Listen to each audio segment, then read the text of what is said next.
Ahead of the Soccer World Cup being hosted here in South Africa, Famous Brands was amongst the companies that headed into intense World Cup project planning. That started midway through last year. And to find out just how much the company's strategy has paid off, Kevin Hedderwick, CEO of Famous Brands, joins us on the line right now. Kevin, thanks so much for joining us this afternoon. Well, the fact that sales across the group's South African network grew 24% for the month of June compared to the prior year shows that the World Cup was certainly good for Famous Brands business, and certainly not surprising because visitors had to eat somewhere. What was that impact of the World Cup in line with some of the expectations that you had out there? Yeah, it was. When we sat down and we did our preparation for World Cup, we figured that we would probably try and achieve a budget in excess growth of last year, about 20%. So we came in at 24, which was pretty close to where we thought we'd end up. But it was a process really of drilling down and having a look at almost on a restaurant by restaurant basis. And I mean, some of the budgets we put in for some of the stores were of the ilk of 50 to 60% growth. But overall, we'd hoped to achieve a budget in excess of 20% growth on last year. So we're very delighted with the 24. Well, let's just take a look at some of the strategy you put in place to leverage off the opportunity, Kevin, because one would assume that your concentration levels, depending on area and zones, would have been different.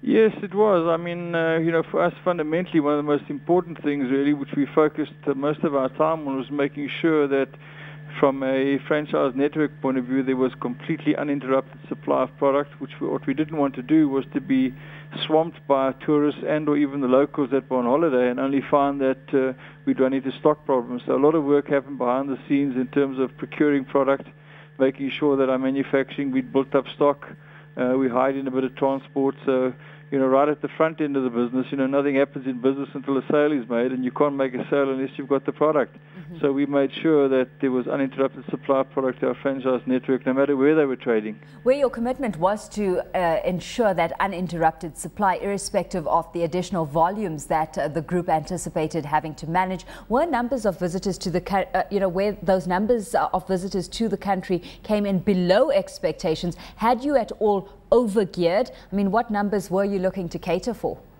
Well, fortunately, the nature of our business is such is that in terms of stock covers we cover in our business and the nature of the products that we handle, there would have been no risk really of us running into a situation where we would have had to write stock off because the business had materialized.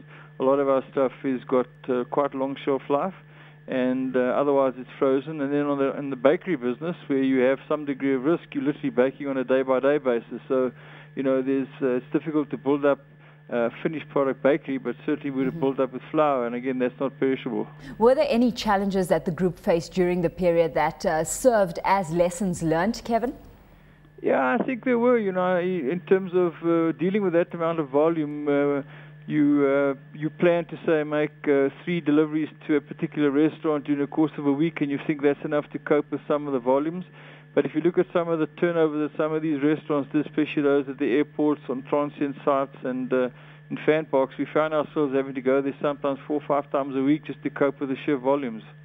Well, let's take a look at, strategy then moving forward, because now with the World Cup having come and gone and these lessons having been learned, what are you looking forward to as we finish up this next half of the year? Because, the event is gone, but the economy is as well slowly starting to recover. Well, I think there are 2 things really. I mean, in the first instance, I think that what we've learned out of World Cup is our ability to extend our service frequency to the network. So instead of delivering what we would normally do from Monday to Friday, I think we found the benefit to our business and also to the franchisees of doing a 6-day delivery week, which means we can extend our delivery windows, and also that's going to have an impact in terms of not having to spend capex to the extent we would have in terms of fleet going forward. So I think the world is moving towards 6, probably 7-day distribution networks, and that's what we plan to do now going forward. So a very valuable lesson gained out of World Cup.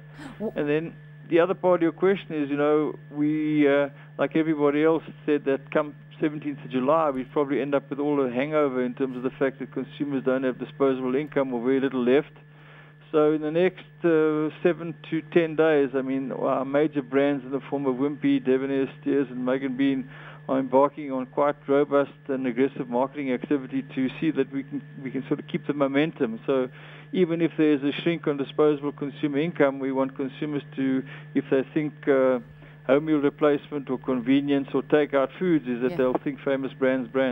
Well, what are your plans with regards to synergies, Kevin? Because the group strategic alliance partnerships that you've got with Engen, Shell and Total also paid off. Are you looking at enhancing those synergies or developing them further moving forward? Yeah, we've got remarkable relationships, as you say, with the likes of the Engen, the Shells and the Totals. And really they all sort of trade in channels, if you will. There's a relationship with Engen, which is primarily a wimpy relationship. There's a relationship with Shell, which is primarily steers. And in the Total network, there is one existing with steers, but we've just embarked on a program with Total to take a trading format for mug and bean and put on the forecourts of the Total petroleum stations. We've done one in Santon Drive. It's been hugely successful. And so together with Total, we hope to roll that program forward.